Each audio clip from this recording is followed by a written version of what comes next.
Hands on the wheel. Don't move. Do not move. Keep your hands where I can see them. Stay right there. Do not reach. I'm going to my inside pocket. Slow. Don't. Hey, stop. It's my identification. Let me see it. Hold it right there. Judge Raymond Whitfield, Superior Court. Copy that.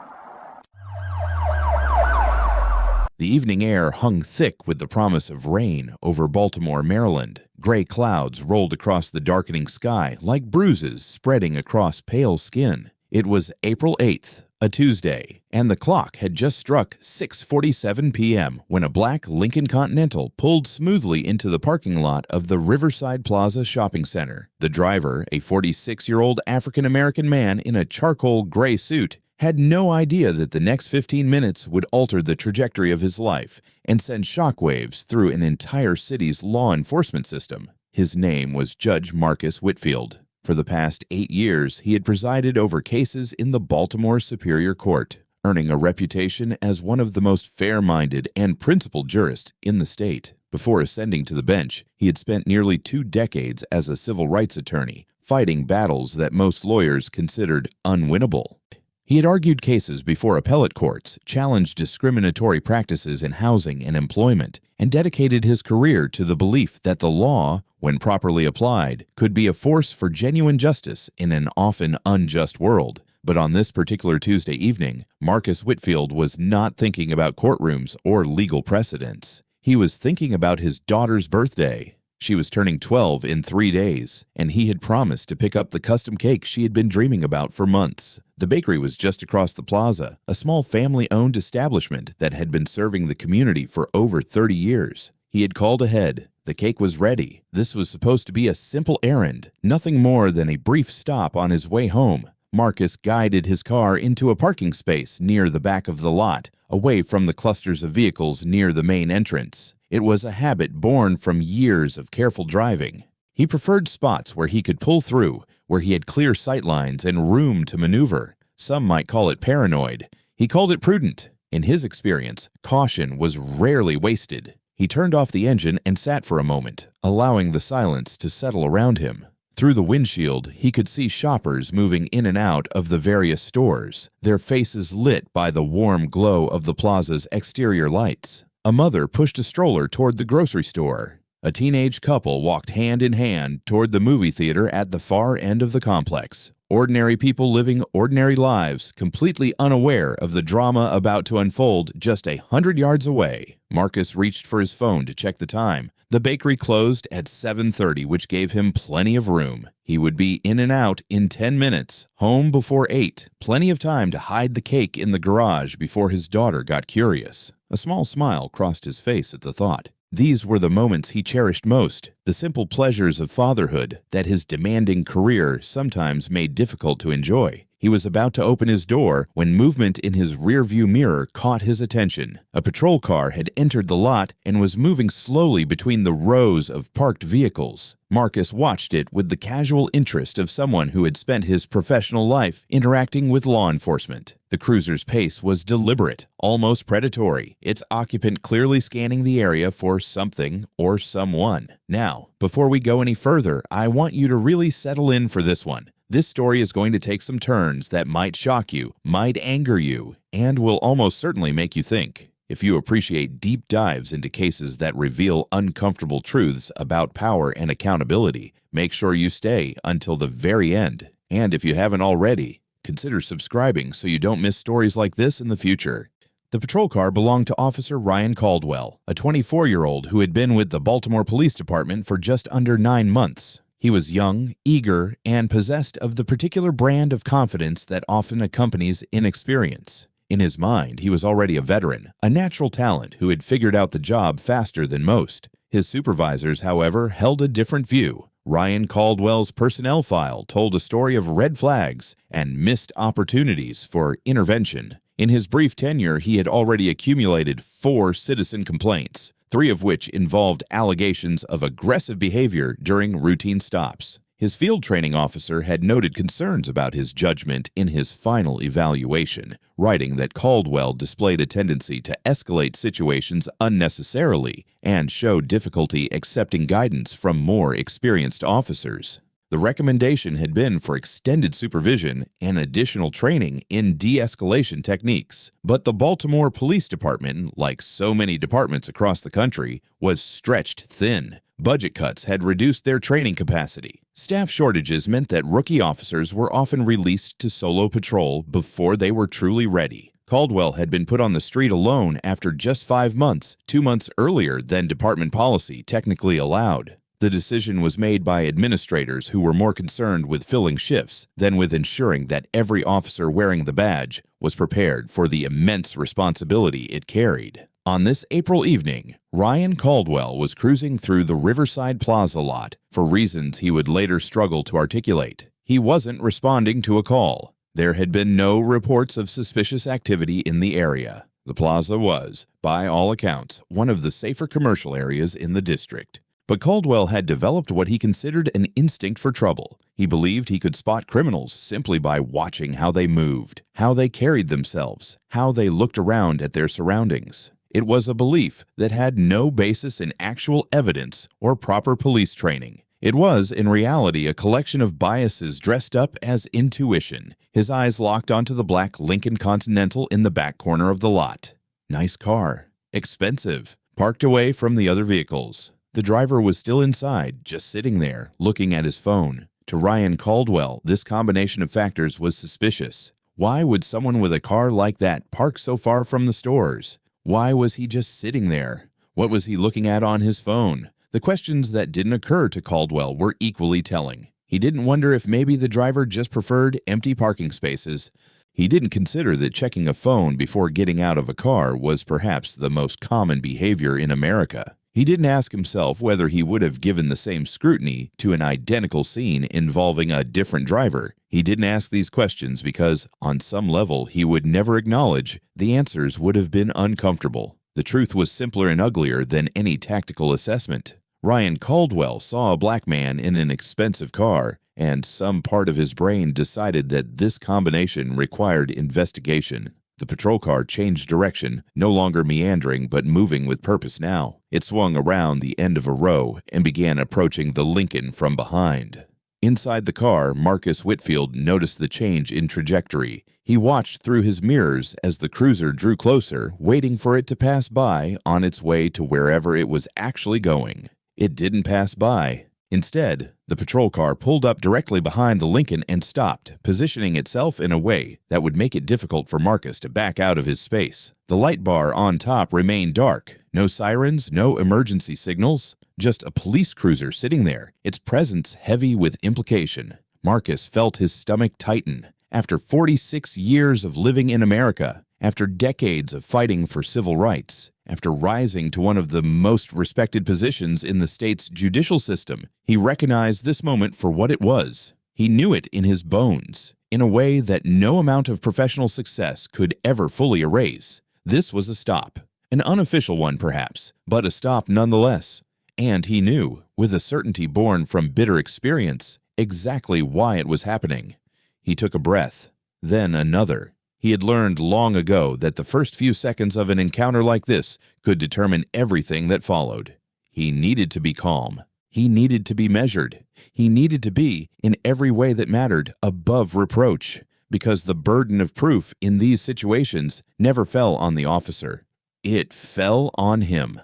The door of the patrol car opened and Officer Ryan Caldwell stepped out. He was of average height, with a military-style haircut and a face that hadn't quite lost its boyish roundness. His uniform was crisp, his equipment belt heavy with the tools of his trade. His hand rested casually near his hip as he walked, close to but not quite touching the handle of his service weapon. It was a posture that communicated authority and the readiness to escalate if necessary. Marcus watched him approach in the side mirror. He kept his hands visible on the steering wheel, another learned behavior from a lifetime of being a black man in America. Make no sudden movements. Give no excuse. Remove any possible justification for the claim that you seemed threatening. Caldwell reached the driver's side window and stood there for a moment, his body angled slightly, his eyes scanning the interior of the vehicle. Looking for what exactly? Weapons? Drugs? Evidence of some imaginary crime that existed only in his own preconceptions? His face was set in an expression of studied neutrality, but there was something behind his eyes that Marcus recognized immediately. It was the look of someone who had already made up his mind. The window was still up. Marcus hadn't rolled it down yet. He was waiting, giving the officer a chance to announce himself, to state his purpose, to provide some indication of why this interaction was happening at all. It was a small assertion of dignity, a quiet reminder that he was not obligated to make this easy. Caldwell rapped his knuckles against the glass. The sound was sharp in the evening air. Marcus lowered the window halfway, not all the way, just enough to communicate that he was willing to engage, but on his own terms. For a long moment, neither man spoke. The silence stretched between them, filled with the distant sounds of the shopping plaza, car doors closing, shopping carts rattling, the muffled bass of music from somewhere across the lot. Marcus kept his eyes forward, his hands still visible, waiting for the officer to explain himself. Finally, Caldwell broke the silence. His voice carried the clipped, authoritative tone that young officers often adopted, an attempt to sound more experienced than they actually were. "Evening. Mind telling me what you're doing here?" The question hung in the air. It was, on its surface, a simple inquiry, but Marcus had spent his entire career parsing language, understanding the implications behind words, recognizing when a question was actually an assertion of power. This wasn't a friendly greeting. It wasn't a welfare check. It was a demand for justification, an implicit accusation that his very presence in this parking lot required explanation. Marcus turned his head slowly to face the officer. He took in the young man's face, the badge on his chest, the nameplate that read, Caldwell. He noted the tension in the officer's posture, the way his weight was distributed on the balls of his feet, as if ready to move quickly. He saw someone who was nervous, someone who was trying to project control over a situation that he himself had created without reason. "I'm picking up a birthday cake," Marcus replied. His voice was even, measured, entirely devoid of the anger that was beginning to build in his chest. "For my daughter. The bakery is right over there." He didn't gesture toward the bakery. He didn't take his hands off the steering wheel. He simply stated the facts and waited. Caldwell's eyes narrowed slightly. The answer was too simple, too mundane. It didn't fit the narrative he had already constructed in his mind. In his limited experience, people who were up to no good always had explanations ready. They were always too calm, too reasonable. The very normalcy of the response seemed to confirm his suspicions rather than dispel them. "You've been sitting here for a while," Caldwell said, "just watching the lot." This wasn't true, not in any meaningful sense. Marcus had been in his car for perhaps 3 minutes at most, and he hadn't been watching the lot. He had been checking his phone. But he understood that Caldwell wasn't describing reality. He was constructing a justification, building a framework that would make this stop seem reasonable after the fact. "I arrived a few minutes ago," Marcus said. "I was checking the time on my phone before going into the bakery." "Uh-huh." Caldwell's response dripped with skepticism. "You got ID on you?" And there it was, the demand that transformed a fishing expedition into something more serious. The request for identification delivered not as a question but as a command, carrying with it the implied threat of consequences for non-compliance. Marcus felt the familiar weight of the moment pressing down on him. He had spent years educating people about their rights, about the constitutional protections that were supposed to shield citizens from exactly this kind of arbitrary exercise of authority. He knew the law better than this young officer ever would. He knew that in Maryland, as in most states, he was under no legal obligation to provide identification unless the officer had reasonable, articulable suspicion that he had committed, was committing, or was about to commit a crime. And he knew, with absolute certainty, that no such suspicion existed. He had done nothing wrong. He had committed no offense. He was a citizen sitting in his own car in a public parking lot, and the Constitution of the United States said that this was his right. But he also knew something else. He knew that asserting his rights in this situation carried risks that extended far beyond legal principles. He knew that young, inexperienced officers with something to prove could interpret the assertion of constitutional protections as resistance. He knew that encounters like this one, encounters that began with nothing and should have ended with nothing, sometimes ended with bullets and bodies and families destroyed. This is where I want to pause and ask you something. If you were in this situation, sitting in your car, knowing you had done absolutely nothing wrong, what would you do? Would you comply and hope for the best? Would you assert your rights and accept the risks? Drop your thoughts in the comments. I'm genuinely curious how you would handle this impossible choice. Marcus made his decision. He would assert his rights, but he would do so carefully, clearly, and with the kind of calm authority that he brought to his courtroom every day. He would give this young officer every opportunity to recognize his mistake and de-escalate. And he would document everything in his memory, every word, every gesture, every violation, knowing that this encounter would not end in this parking lot. "Officer Caldwell," he said, reading the name off the badge. "I'm happy to have a conversation with you, but I need to understand the basis for this stop. Am I being detained?" The question landed like a stone dropped into still water. Caldwell's expression flickered, the first crack in his manufactured confidence. This wasn't how these encounters usually went. The people he stopped didn't ask questions like that. They didn't speak with that kind of precision, that kind of authority. They mumbled excuses, or protested their innocence, or simply complied out of fear. They didn't look at him with steady eyes and ask whether they were being detained. "I'm asking the questions here," Caldwell said, his voice rising slightly. "ID. Now, I understand that you're asking for identification," Marcus replied. "And I'm asking what lawful basis you have for that request. I was sitting in my parked car in a public lot. I haven't violated any traffic laws. I haven't committed any offense. So I need you to explain to me why I'm being stopped." Caldwell's hand moved closer to his hip, not to his weapon, not yet, but to the taser holstered on his belt. It was a subtle movement, but Marcus caught it. He filed it away in his memory alongside everything else, building the record that would eventually matter. "You match the description of someone we're looking for," Caldwell said. It was a lie. There was no description, no suspect, no investigation that would justify this statement. It was the oldest excuse in the book, a catch-all justification that officers used when they couldn't articulate a real reason for a stop. And Marcus knew it. He had seen this exact claim deployed countless times in cases that came before his court, almost always in situations involving black men stopped for the crime of existing while black. "What description would that be?" Marcus asked. "What crime is this person suspected of? What specific characteristics do I share with this supposed suspect?" Caldwell opened his mouth, but no words came out. He hadn't thought this through. He had expected compliance, not interrogation. He had expected fear, not calm. He was in over his head, and some part of him was beginning to realize it, but his pride wouldn't let him back down. He had committed to this course of action, and admitting he was wrong was simply not something his psychology would allow. "Step out of the vehicle," he said. The escalation was deliberate. When asking questions stopped working, Caldwell moved to commands. It was a pattern as old as policing itself. The instinct to assert dominance when authority is questioned, to use force when reason fails. Marcus didn't move. His hands remained on the steering wheel, his eyes still fixed on the officer's face. "Am I under arrest?" he asked. "You will be if you don't step out of the vehicle right now." "On what charge?" "Failure to comply with a lawful order." "That's not how the law works, officer. You can't arrest me for failing to comply with an order that isn't lawful in the first place. You need reasonable, articulable suspicion to detain me. You need probable cause to arrest me. Simply sitting in a parking lot provides neither."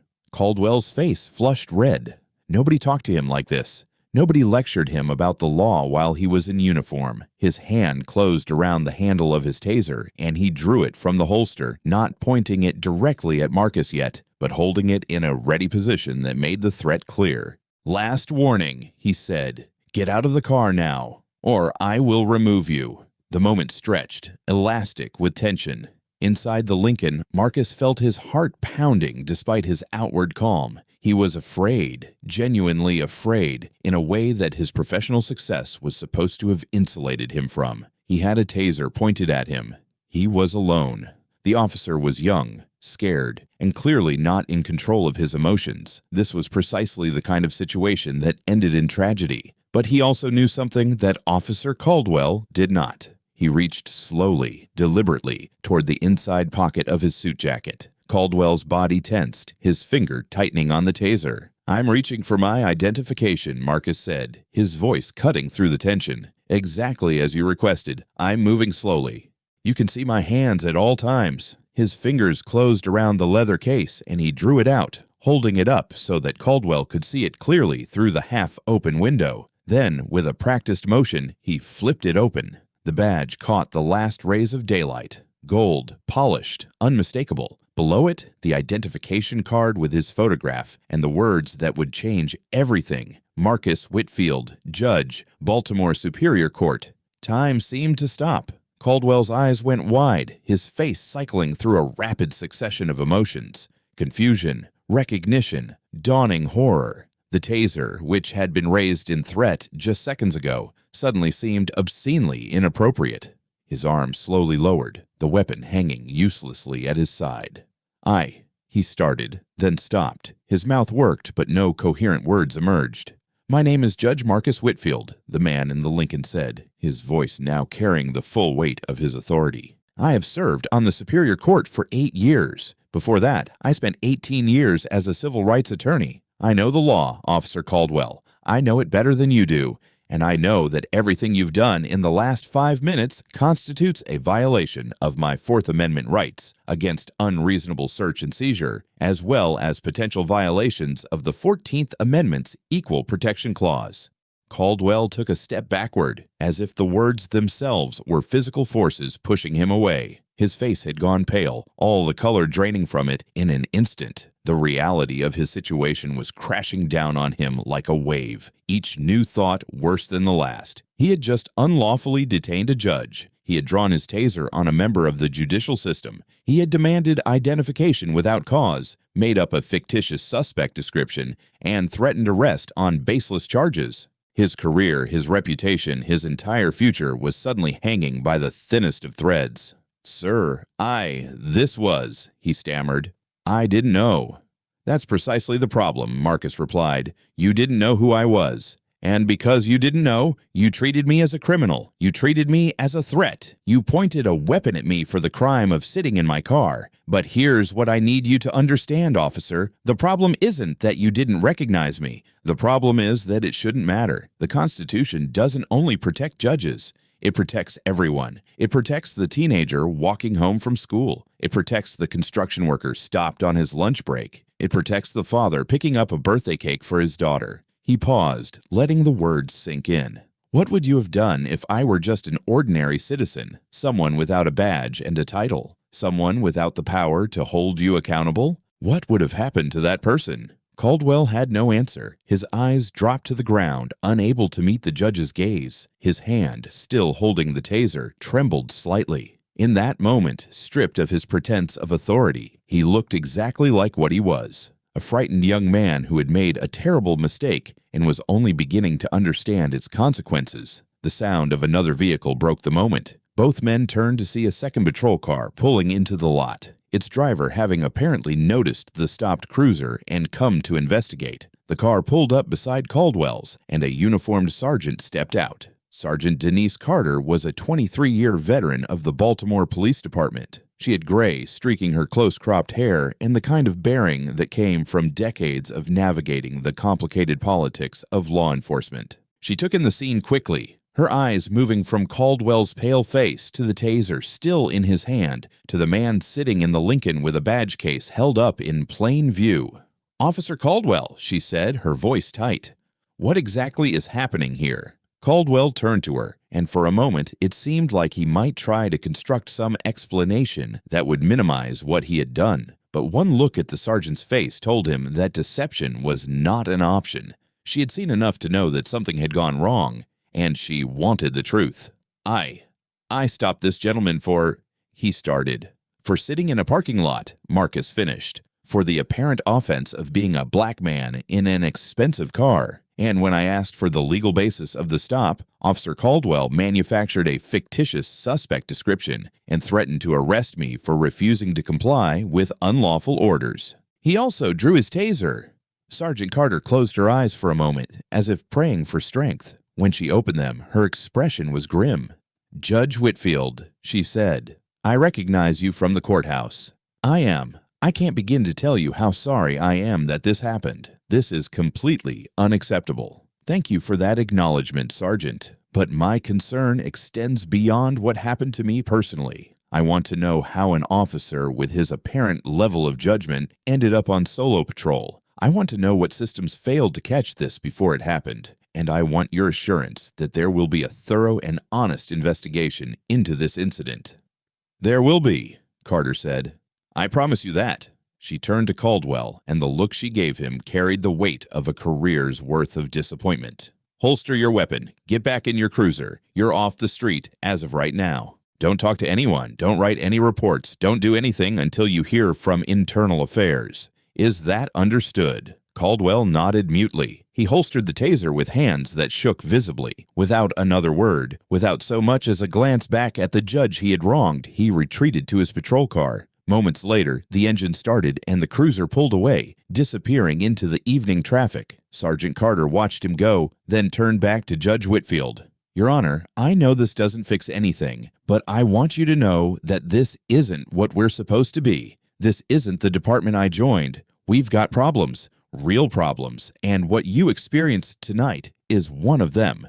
But there are still people here who believe in doing this job the right way, and we're going to make sure this matters." Marcus looked at her for a long moment, weighing her words against a lifetime of similar promises, most of which had come to nothing. "I appreciate that, Sergeant," he said finally. "I truly do. But I've been in the justice system for a long time. I've seen how these things usually play out.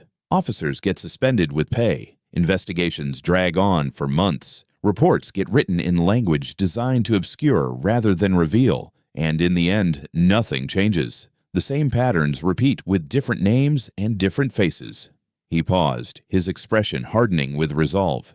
"I'm not going to let that happen this time. I'm going to file a formal complaint. I'm going to document everything that occurred here. And if the internal process fails to produce meaningful accountability, I will pursue every legal remedy available to me. Not because of who I am, but because of who else might encounter Officer Caldwell or others like him. Because the next person might not have a badge that makes the officer back down, and that person deserves protection too." Sergeant Carter nodded slowly. "I understand," she said.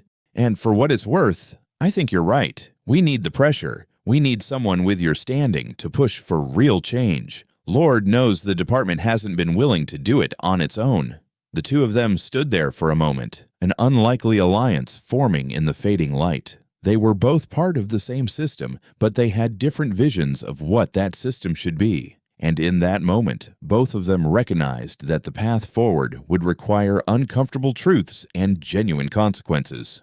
"I still need to pick up that cake," Marcus said, a trace of dark humor entering his voice. "My daughter's counting on it." "Of course," Carter said.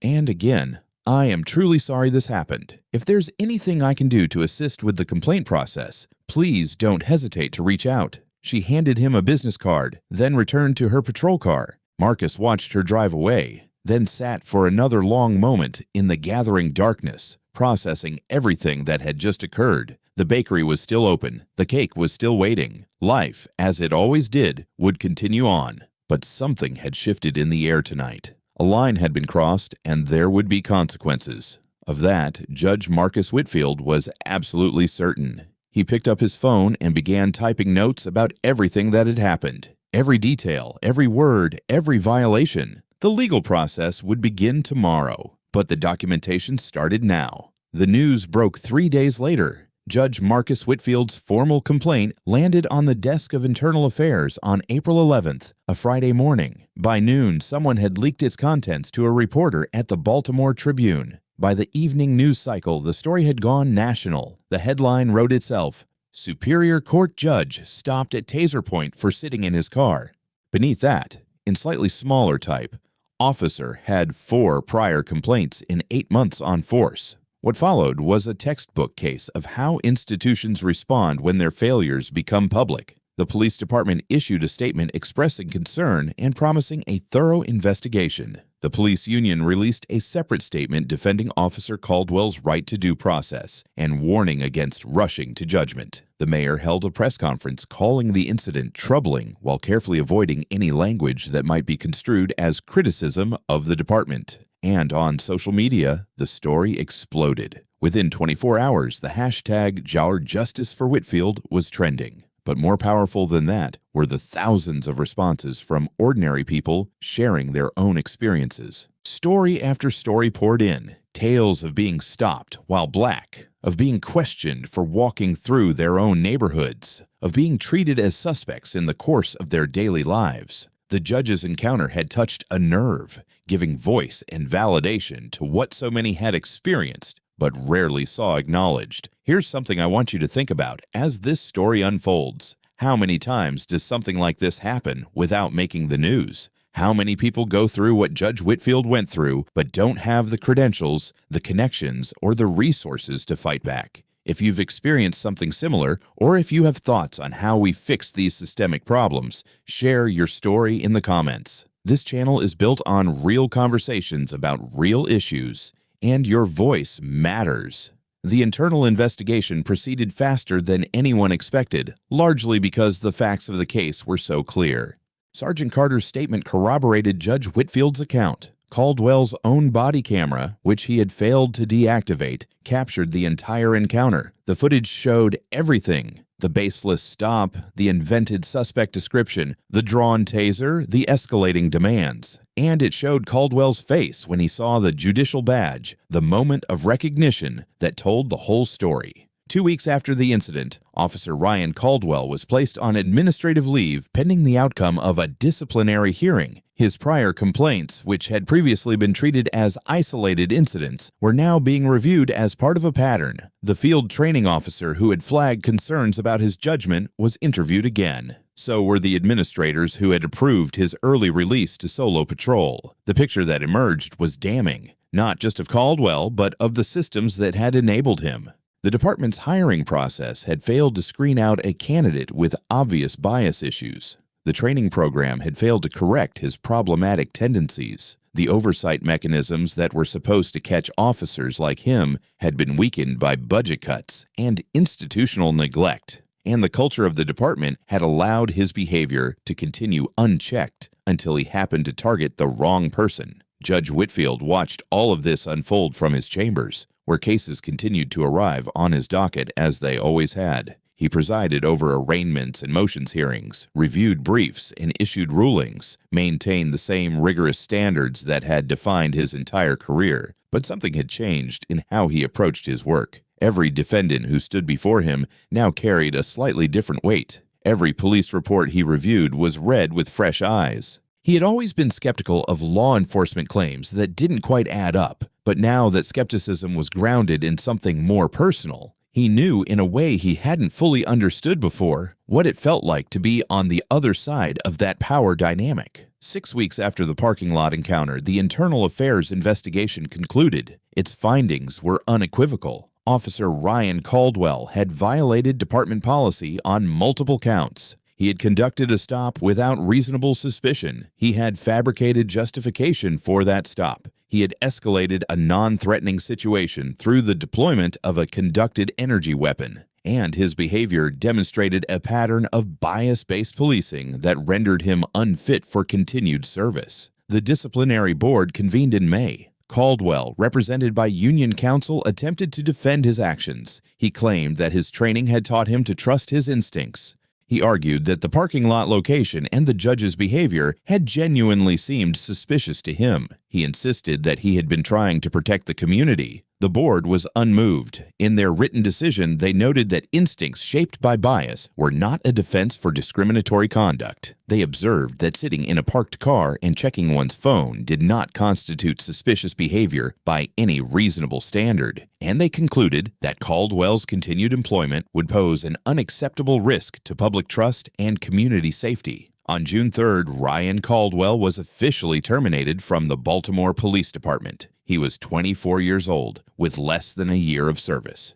His career in law enforcement was over before it had truly begun. But for Judge Whitfield, termination was not enough. In the weeks following the incident, he had consulted with civil rights attorneys from across the country. He had reviewed the legal options available to him, and he had made a decision that would transform this individual encounter into something much larger. He was going to sue, not just Officer Caldwell, but the Baltimore Police Department, the city itself, and the systems that had allowed this to happen. The lawsuit was filed on July 18th, exactly 100 days after the parking lot encounter. It alleged violations of the Fourth Amendment's prohibition on unreasonable seizure, the 14th Amendment's guarantee of equal protection under the law, and various state civil rights statutes. It named Caldwell as an individual defendant, but more importantly, it named the department and the city under theories of institutional liability. The argument was clear. This was not a case of one bad apple. This was a case of systemic failure of policies and practices that had created the conditions for exactly this kind of abuse. The complaint ran to 47 pages. It documented not just what had happened to Judge Whitfield, but the broader patterns that made such incidents inevitable. It cited statistics showing that black drivers in Baltimore were stopped at rates far exceeding their share of the driving population. It included expert analysis of the department's training materials, highlighting the ways in which they failed to adequately address implicit bias. And it detailed the prior complaints against Caldwell, showing how the warning signs had been ignored. The city's initial response was predictable. Municipal attorneys filed motions to dismiss, arguing that the claims against the department and city should be thrown out. They invoked qualified immunity for Caldwell, claiming that he had not violated any clearly established constitutional rights. They deployed every procedural defense available, seeking to make the case go away before it could gain momentum. But Judge Whitfield's legal team was prepared for every maneuver. They had anticipated the qualified immunity argument and assembled a body of case law showing that the unconstitutionality of stops without reasonable suspicion had been clearly established for decades. They countered the motions to dismiss with detailed evidence of departmental patterns and practices. They turned every attempt at obstruction into an opportunity to put more damaging information into the public record. The court battles dragged on through the summer and into the fall. But public attention never wavered. If anything, it intensified. The case had become a symbol, a focal point for broader conversations about police accountability and racial justice. Civil rights organizations filed amicus briefs. Legal scholars wrote law review articles. Every twist and turn in the litigation was covered by national media. And then, in October, something shifted. The city's attorneys requested a meeting with Whitfield's legal team. No agenda was specified, no terms were proposed. Just a meeting. It took place in a conference room at a downtown law firm, neutral territory chosen for its distance from both the courthouse and City Hall. The city was represented by its chief counsel and 2 assistant attorneys. Judge Whitfield attended in person, accompanied by 2 civil rights attorneys with decades of experience between them. The conversation that followed lasted 4 hours. It began with the city's council acknowledging off the record that the case was not going well for them. The motions to dismiss had been denied. Discovery was proceeding, and the documents being produced were damaging. Several high-ranking department officials had been deposed, and their testimony had revealed the full extent of the systemic failures. The city was facing the prospect of a very public trial in which every inadequacy of its police department would be laid bare. They wanted to settle. Judge Whitfield listened to their proposal, a significant financial payment, a public acknowledgement of wrongdoing, some reforms to department policies. It was, by the standards of such cases, a generous offer. Many plaintiffs would have accepted it without hesitation, but Marcus Whitfield was not most plaintiffs. He had not filed this lawsuit for personal compensation. He had filed it to force change. And the city's initial offer, while substantial, did not go far enough. The negotiation that followed stretched over 3 more meetings and 6 additional weeks. Whitfield's team came to each session with specific demands, detailed proposals for reform that went far beyond what any city had agreed to in a police misconduct settlement. The city's attorneys pushed back, argued, claimed that certain requests were impossible or impractical. But slowly, steadily, the terms evolved. The final settlement was announced on December 15th, exactly 8 months after the incident in the Riverside Plaza parking lot. The financial component was significant. $12 million in compensatory and punitive damages, the largest individual payout in a police misconduct case in Baltimore history. But the money was almost beside the point. What mattered were the reforms. The settlement required a complete overhaul of the department's hiring practices, including mandatory psychological screening for racial bias before any candidate could be accepted into the academy. It mandated extended training periods with 20 months of supervised field work before any officer could be assigned to solo patrol. It created a new civilian oversight board with genuine investigative authority and the power to subpoena documents and testimony. It required quarterly public reporting on stop data, broken down by race, location, and outcome. And it established an independent monitor to oversee implementation with the authority to return to court if the department failed to comply. Perhaps most significantly, the settlement included a public acknowledgement from the city, not a carefully worded statement crafted by lawyers to minimize liability, but a genuine admission that the department's policies and practices had contributed to a pattern of discriminatory policing.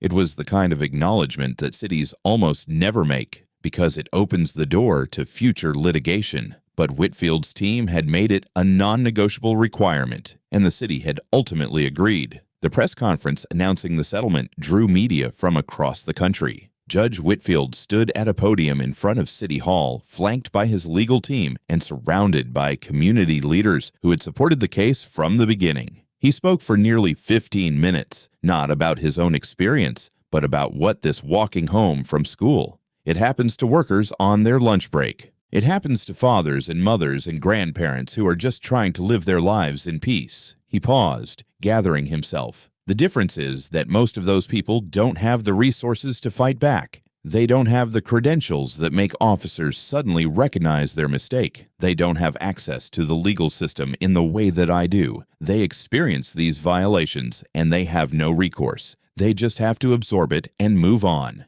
And every time that happens, a little piece of their faith in the system dies. A little piece of their trust in the promise of equal justice erodes.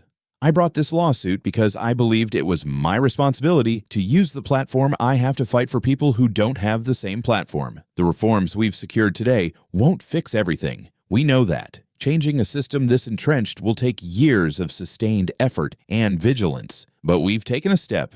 We've proven that accountability is possible, and we've created a model that other cities can follow. He looked directly into the cameras. To everyone watching who has experienced what I experienced, I want you to know that your experiences matter. Your stories matter. The violation of your rights is just as significant as the violation of mine, even if the world doesn't always treat it that way. And I will spend the rest of my career fighting to change that reality. Officer Ryan Caldwell watched the press conference from his apartment on the outskirts of the city. He had been unemployed since his termination in June. His applications to other law enforcement agencies had been rejected. The publicity around the case had made him essentially unhireable in the field he had once believed was his calling. He felt still that he had been treated unfairly. In his mind, he had just been doing his job, following his training, trusting his instincts. He couldn't understand why that was wrong. He couldn't grasp the concept that his instincts themselves might be the problem, shaped by assumptions he had never examined and biases he refused to acknowledge. In the months ahead, he would drift through a series of jobs, never settling, never finding anything that felt like a fit. The anger he felt toward the system that had cast him out would fester, occasionally emerging in online posts and conversations with the few friends who still talked to him. He would never fully accept responsibility for what he had done. The capacity for that kind of self-reflection had been trained out of him long before he ever pinned on a badge. But for the city of Baltimore, the settlement marked a genuine turning point. The reforms were implemented over the following 2 years, with the Independent Monitor issuing quarterly progress reports that were made available to the public. The new hiring protocols screened out candidates who showed patterns of bias. The extended training program produced officers who were better prepared for the complexities of community policing. The Civilian Oversight Board investigated complaints with a rigor that the internal affairs process had never managed. The numbers began to change. Disparate stop rates, while still present, began to decline. Complaints against officers dropped. Trust surveys showed incremental improvements in community perceptions of the department. It was slow progress, imperfect progress, but it was progress nonetheless. Judge Marcus Whitfield continued his work on the bench, processing the same volume of cases he always had, maintaining the same standards of fairness and rigor. But he also became something more than a judge. He became an advocate, giving speeches about police reform, mentoring young civil rights attorneys, lending his voice to efforts to replicate the Baltimore model in other cities. He never forgot what had happened in that parking lot. He never stopped thinking about all the people who had experienced the same thing without the same ability to fight back. But he also allowed himself to believe, cautiously, that change was possible, that the systems designed to perpetuate injustice could, with enough pressure and persistence, be forced to become something better. 3 years after the settlement, on the anniversary of the incident, a reporter asked him whether he thought justice had been served. He considered the question for a long moment before answering. "Justice is not a destination," he said finally. "It's a process. It's something we have to fight for every single day. What happened to me that night was unjust. The fact that it took my particular credentials to create consequences was unjust. The fact that the same thing happens to people every day without any accountability is unjust. But we took a step. We proved that individuals can challenge systems and win. We showed that institutions can be forced to change when enough pressure is applied, and we created a template that others can use. Is that justice? I don't know, but it's a start, and sometimes a start is everything." The sun was setting over Baltimore as he spoke, painting the sky in shades of orange and gold. Somewhere across the city, a patrol car was making its rounds through a residential neighborhood. The officer behind the wheel was a graduate of the Reform Training Program, 22 months of instruction and supervised fieldwork under her belt. She saw a black teenager walking down the sidewalk, noticed him glance at the cruiser as it passed. She kept driving. It was a small thing, unremarkable, the kind of non-event that would never make the news or generate a hashtag. But in that moment, a young man walked home unmolested. He arrived at his doorstep with his dignity intact. He went about his evening without the weight of an unjust encounter pressing down on his shoulders. And somewhere, in ways that could never be fully measured, the world was slightly different than it would have been before. Slightly more just, slightly more fair. That was the legacy of a parking lot encounter on an April evening. Not perfection, not the end of injustice, but a step, a start. And sometimes, that had to be enough. So here's my final question for you. After hearing this entire story, do you believe meaningful reform is possible? Can we actually change systems that have operated the same way for generations? Or will the pressures and incentives always push things back to the way they were? Let me know your thoughts in the comments. And if this story made you think, if it gave you something to consider or discuss, make sure to subscribe for more content that goes beyond the headlines to explore the deeper truths. Until next time.